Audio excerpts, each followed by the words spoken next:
I found my sister wearing my engagement ring. Not a ring that looked similar, not a replacement, my ring. The exact ring my fiancé had slipped onto my finger 6 months before I almost died. And the worst part? She wasn't hiding it. She wore it proudly, like she had earned it, like it belonged to her, like I had never existed. The photo was sitting on Daniel's phone. One careless swipe, one accidental image, and my entire world collapsed. I remember staring at the screen while every sound around me disappeared. No traffic outside, no television, no air conditioner, nothing, just that picture, Emma smiling. Daniel holding her waist, a white dress, a wedding venue, and my engagement ring sparkling on her finger. I genuinely thought I was hallucinating, because there was no explanation that made sense. Not one, unless everyone around me had been lying. And unfortunately, that turned out to be exactly what happened. But before I explain how I found that picture, you need to understand who Emma was. Or more accurately, who I thought she was. Growing up, Emma was my best friend. At least that's what I told everyone. We were 3 years apart. I was the serious sister. She was the fun one. I studied. She socialized. I planned. She improvised. People constantly said we balanced each other. My parents loved that phrase. They repeated it at every family gathering, every birthday, every holiday. Emma brings Olivia out of her shell. Olivia keeps Emma grounded. Cute, simple, completely wrong. What actually happened was much darker. Emma spent years learning how to take things from people without looking like a thief. Attention, credit, opportunities, sympathy. She was an expert, and because she smiled while doing it, nobody noticed. Or maybe they noticed and simply didn't care. I'm still not sure. As kids, she'd borrow my clothes and never return them. Borrow my makeup, borrow my books, borrow my friends. Everything was temporary until it wasn't. If I complained, my parents always responded the same way. She's your sister. Those 3 words caused more damage in my life than almost anything else. She's your sister. Translation? Accept it, tolerate it, sacrifice, again, and again, because family. The problem is that when someone spends years taking small things without consequences, eventually they start taking bigger things. I just didn't know how big. Back then, life looked pretty good. I had spent years building my software consulting company. Nothing flashy, no billionaire success story, just relentless work. While everyone else spent weekends partying, I spent weekends coding. While friends traveled, I stayed home working. I missed weddings, birthdays, vacations, relationships, everything. People see successful businesses and assume talent. Most of the time it's obsession. And I was obsessed. Eventually it paid off. Clients came, revenue increased, employees joined, then came Daniel. Funny thing about Daniel. If you met him for 5 minutes, you'd probably trust him too. Everyone did. He had that face, that voice, that calm confidence, the kind of person who remembered details, the kind who made eye contact when you spoke, the kind who seemed emotionally intelligent. Now I know manipulation often disguises itself as emotional intelligence. But back then, I was completely fooled. We met through a client project. Boring story, nothing dramatic. No romantic movie moment, just 2 professionals working together. Then coffee, then dinner, then more dinners. Then suddenly 2 years had passed. I thought he was my future. My parents adored him. My father called him the son I never had. Which is ironic considering what happened later. My mother loved posting photos of us online. Family dinners became regular. Holidays became shared. Everything felt stable, safe, permanent. And if there's one thing I've learned since then, it's this. Life becomes most dangerous right before it feels secure. The proposal happened on a rainy October evening. We were leaving a restaurant. The patio lights reflected off wet pavement. Daniel got down on one knee. My mother cried. A stranger clapped. I said yes. The entire thing felt ridiculous and perfect. I called Emma immediately afterward. She screamed so loudly I had to move the phone away from my ear. At least that's how I remember it. Maybe she was genuinely happy. Maybe she was already jealous. Maybe both. Human beings are complicated like that. Looking back, I can see warning signs, tiny things, almost invisible. Emma texting Daniel constantly. Emma sitting beside him whenever possible. Emma laughing a little too hard at his jokes. Nothing obvious enough to accuse anyone. Just enough to create discomfort. Whenever I noticed, I immediately felt guilty. Because suspicion feels ugly when you love people. So I ignored it. Big mistake. 6 weeks after the engagement, I left work around 7 in the evening. It was raining. Not heavily. Just enough to make roads slick. I remember stopping at a red light, checking a client email, changing a playlist. Normal things, mundane things. The kind of moments nobody realizes are important until they're the last thing they remember. The next part comes from police reports. Apparently a delivery truck ran a red light. Apparently it hit my driver's side door. Apparently my car spun twice. Apparently emergency responders weren't sure I'd survive. I don't remember any of it. My memory ends at the red light. Then darkness. 3 months. Gone. Completely gone. When I woke up, everything felt wrong immediately. Not dramatic movie wrong, subtle wrong. Like walking into your house and realizing someone moved all the furniture half an inch. The details were tiny, but they were everywhere. Daniel looked exhausted. My parents looked nervous. Emma looked emotional. Everyone acted relieved, too relieved. At the time, I interpreted that as love. Now I know better. People aren't always relieved when you wake up. Sometimes they're relieved because you're conscious enough to stop asking dangerous questions. Recovery was brutal.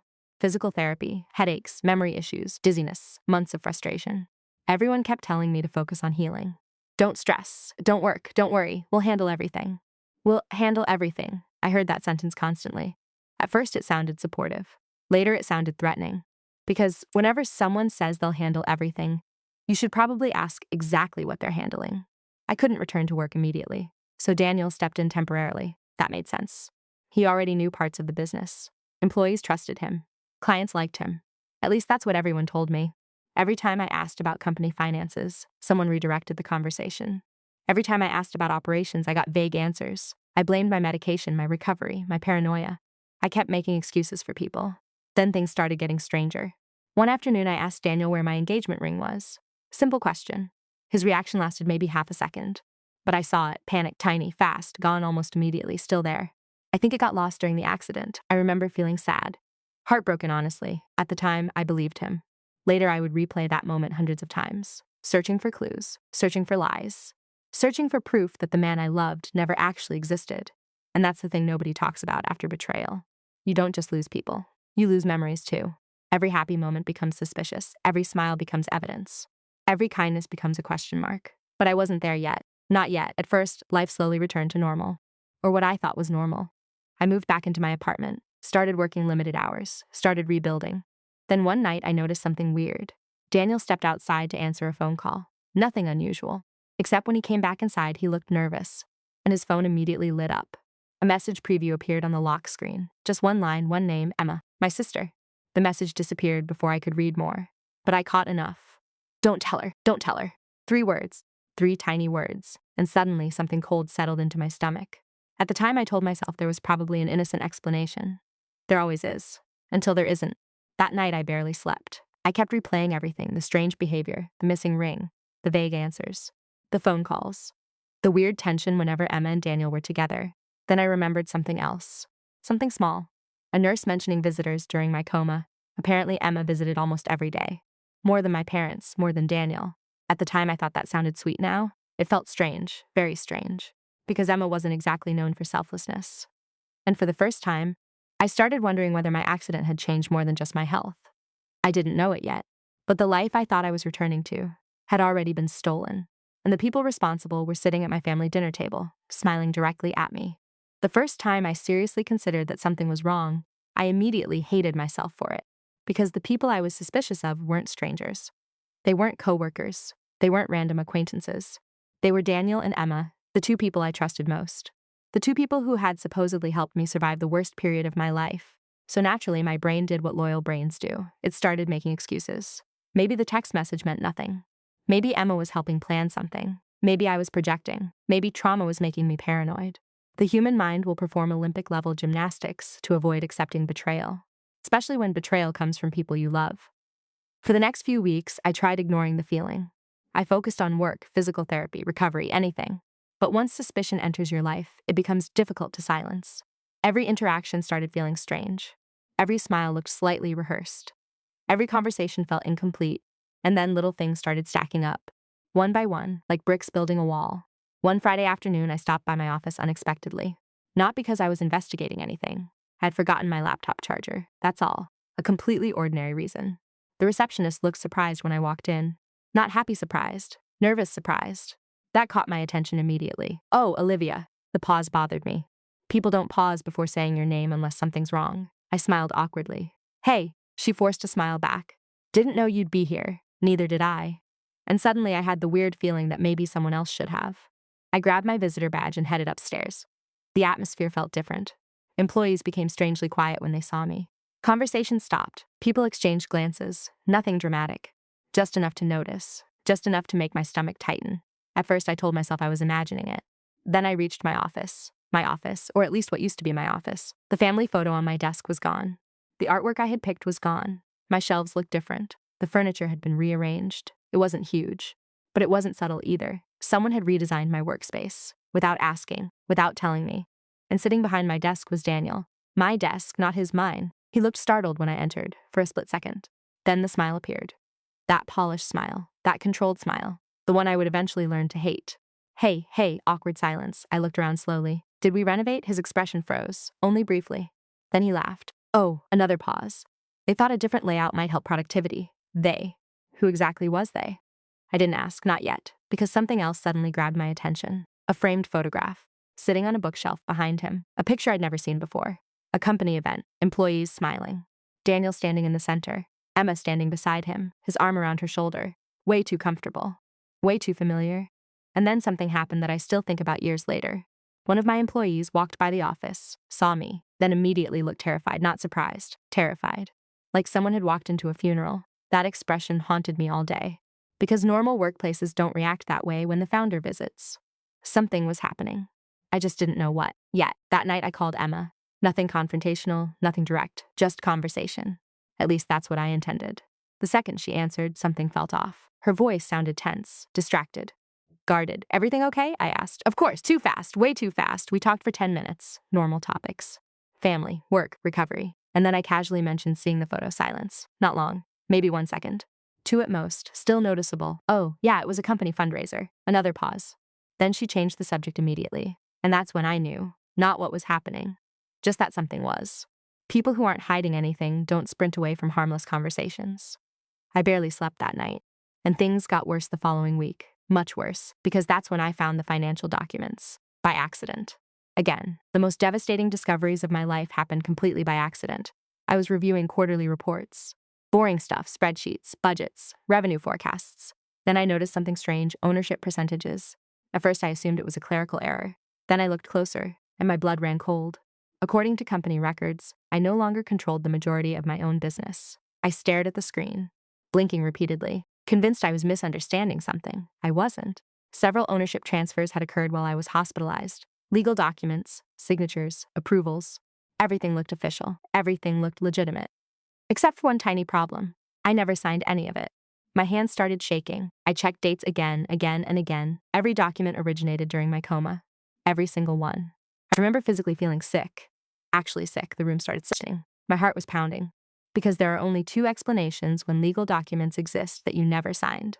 Administrative error. Or fraud. And deep down, I already knew which one it was. The next morning I contacted a lawyer, quietly. Without telling anyone. The meeting lasted nearly 3 hours. When it ended, I felt worse than before. Much worse. Because the documents were real. Technically. Legally. Someone had obtained power of attorney during my hospitalization. Someone had approved ownership restructuring. Someone had authorized company changes. And the name attached to nearly every decision was Daniel, my fiancé, my future husband, the man who supposedly spent months praying I'd wake up. I walked back to my car feeling numb, completely numb. Then the lawyer said something that changed everything. There are additional signatures. I stopped. What signatures? He slid paperwork across the desk. I looked down and immediately stopped breathing. Emma, my sister. Emma's name appeared repeatedly. Meeting approvals, corporate authorizations, financial recommendations, strategic planning documents. She wasn't just involved, she was everywhere. Suddenly, every strange feeling I'd ignored came rushing back all at once. The text messages, the office photo, the awkward silences, the nervous employees, the missing ring, the strange looks, everything. And for the first time, a horrifying possibility entered my mind. What if this wasn't just business? What if it was personal too? I wish I had been wrong. God, I wish I had been wrong. 3 days later, everything exploded, completely. I was helping Daniel prepare for a client meeting. He was in the shower. His phone buzzed repeatedly on the kitchen counter. I wasn't snooping, at least not initially. I just wanted the noise to stop. Then the screen lit up, and I saw Emma's name. Again, another preview. Only this time there was a photograph attached. Before I could stop myself, I tapped it, and my entire life shattered. The image loaded instantly. Emma, white wedding dress, Daniel, black tuxedo, outdoor ceremony, professional photography. Flowers, guests, wedding rings, and my engagement ring on her finger. My ring, the room literally tilted. I remember grabbing the countertop because I thought I might collapse. 1 photo became 2, then 10, then 50. Hundreds, wedding pictures, vacation pictures, romantic pictures, family pictures, family pictures. That detail hit hardest because my parents were there, smiling, laughing, celebrating, posing. Every single one of them knew. Every single one. I scrolled through image after image while tears blurred my vision. The timestamps made it even worse. Most photos were taken while I was in a coma, while doctors weren't sure I'd survive, while machines were helping me breathe, while my body lay motionless in a hospital bed. My sister married my fiancé, and my family attended the wedding. I can't adequately describe what that realization feels like.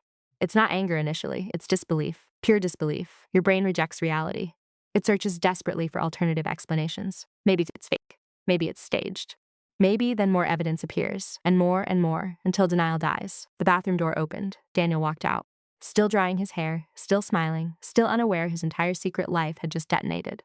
I'll never forget his face when he saw the phone in my hands. The color disappeared instantly. Every ounce, gone. That polished confidence vanished too. For the first time since I'd known him, he looked scared. Genuinely scared.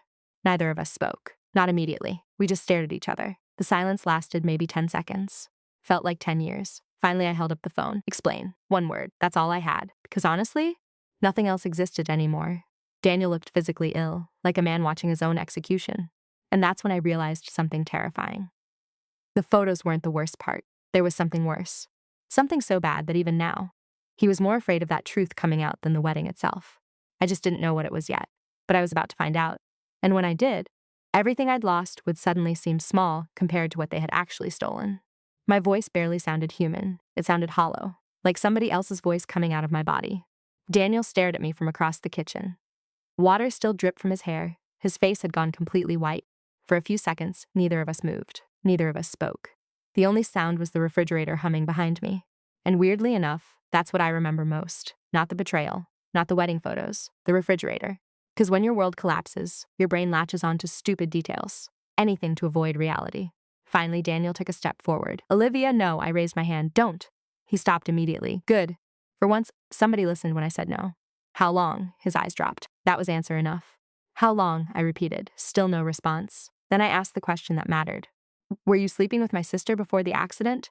The silence was devastating. Absolutely devastating. Because people only stay silent when the truth is worse than the lie. I felt my stomach twist. Oh my God. Daniel rubbed his face. Olivia, how long? Finally, he whispered it. About 8 months. 8 months. I remember repeating it in my head because my brain couldn't process it. 8 months before the accident. 8 months before the coma. 8 months before everything. Meaning while he was planning our wedding, he was already sleeping with Emma. While he was helping me choose venues. While he was kissing me goodbye every morning. While he was telling me he loved me. He was sleeping with my sister, and then it got worse. Because somehow it always got worse. They knew. It wasn't a question. Daniel closed his eyes. My parents knew. Of course they knew. The wedding photos already proved that. But hearing confirmation felt different. Like getting stabbed twice in the same wound. When? I asked. When did they know? He looked miserable. Good. I wanted him miserable. After the accident, that surprised me, for a second. Then he continued. Emma told them.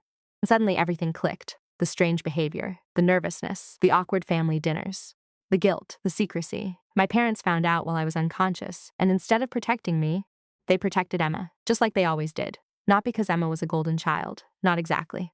Something else was happening, something I'd been too blind to see. I laughed, a short, ugly laugh. Why? Daniel looked confused. Why what? Why marry her? His expression changed immediately. There it was. The thing he'd been hiding. The bigger secret. I saw it instantly, because suddenly he wasn't ashamed anymore. He was scared, terrified. And that's when I knew the wedding wasn't the real story. The company was. My company. The one I'd spent years building. The one he suddenly controlled. Tell me, silence. Tell me now. Finally he sat down, slowly, like a man accepting defeat, and then he told me everything. Every disgusting detail, every lie, every betrayal. And honestly, the truth was worse than anything I'd imagined. When I entered the coma, doctors weren't optimistic. Nobody knew if I'd wake up. Nobody knew if I'd recover. Nobody knew if I'd survive. And while everyone was waiting, Daniel started handling company operations. At first, legitimately. Clients needed support, employees needed leadership, bills needed paying. That part made sense. The problem started when investors got nervous. Very nervous, because the company depended heavily on me. My vision. My relationships, my reputation. Investors hate uncertainty, and uncertainty was all they had. Then someone suggested restructuring ownership. Temporarily, just until things stabilized. Daniel claimed that was the beginning. Maybe it was. Maybe it wasn't. At this point, I don't care. Because temporary turned permanent very quickly. Lawyers got involved, documents appeared, emergency powers, medical authorizations, board decisions. One signature led to another, then another, then another. Until suddenly, my company wasn't really mine anymore. I stared at him, trying not to throw up. You stole it. He shook his head. Even then, even after everything, still avoiding responsibility, we saved it. That sentence almost made me laugh. Every thief thinks they're a hero. Every liar thinks they're justified. Every betrayal comes packaged with an excuse. You stole my company. We kept it alive. There it is. He looked away because he knew. Deep down, he knew. And then came the final piece. The piece that explained everything, Emma. Apparently, she became heavily involved during my hospitalization. Board meetings, investor meetings, operations, public appearances. The more involved she became, the closer she and Daniel got. Then they decided something. Something unbelievably selfish. If I died, they'd continue together, personally and professionally. A couple. Running the company, building a future. Using my business, using my relationships, using my life. I sat there staring at him, and suddenly I understood. The wedding wasn't impulsive. It wasn't emotional. It wasn't romance. It was opportunistic. They thought I wasn't coming back. And they started dividing up my life like inheritance, my fiancé, my company, my future, everything. Then I woke up and ruined their plan. Neither of us spoke for a long time. Finally, I stood, picked up my keys, and left. No screaming. No dramatic scene. Nothing. Because I had finally reached a level of anger beyond emotion. Pure clarity. The next 6 months became war, legal war, corporate war, family war. The first thing I did was hire the best attorney I could afford. The second thing I did was hire a forensic accounting team. The third thing I did was stop caring about people's feelings. That part was surprisingly easy. Evidence started appearing immediately. Emails, unauthorized transfers, questionable approvals, manipulated records, misrepresented authority. Every week uncovered something worse. Every document revealed another lie. And eventually, we found the smoking gun, the document, the one document that destroyed everything, a medical authorization form, supposedly signed by me. While I was unconscious, the signature looked decent, almost convincing. Almost, but not quite. Forensic analysis confirmed what we already suspected. Forgery, not accidental, not questionable, forgery. Someone had signed my name, and once that happened, the entire house of cards started collapsing. Fast, very fast. Investors panicked, board members panicked, employees started talking. Former employees started talking even more. People who had stayed quiet suddenly found courage. Funny how that works. Everybody supports power, until power starts losing. Then they remember their morals. Within weeks, lawsuits exploded everywhere. Corporate investigations, civil claims, fraud allegations, everything. Daniel tried fighting, for a while. Emma tried crying. For a while, my parents tried mediating. For a while, nobody cared. Reality had finally arrived. And reality is expensive. The best part? The company employees chose a side, mine, almost unanimously. Because while Daniel knew how to wear a leadership costume, I had actually built the culture. I knew birthdays, families, personal struggles, dreams, the people mattered to me, they knew it. When the truth came out, loyalty followed, one by one, then dozens at a time, then almost everyone. Daniel lost support overnight. Investors abandoned him. Partners abandoned him. Friends disappeared. Turns out relationships built on convenience don't survive consequences. Who knew? The public exposure happened 7 months later. A courtroom packed, reporters everywhere, former investors, employees, family members, everyone. The hearing lasted most of the day. I remember sitting there watching Daniel avoid eye contact, watching Emma cry, watching my parents age 10 years in real time. Then the judge started reading findings, one after another. Fraudulent authorizations, improper transfers, misrepresentation, breach of fiduciary duty. The words kept coming. Each one another crack in the foundation. And finally, the decision arrived. Control of the company returned to me. Every share, every authority, everything. The room went silent, completely silent. Then someone behind me started clapping. One person, then another, until half the courtroom joined. The judge actually had to stop them. I didn't smile, not immediately, because victory felt strange, heavy, complicated. I had won, but I couldn't stop thinking about what it cost, my family, my relationship. Years of trust, gone still. It felt good. A week later, Daniel called. I almost ignored it. Almost. Curiosity won. Big mistake.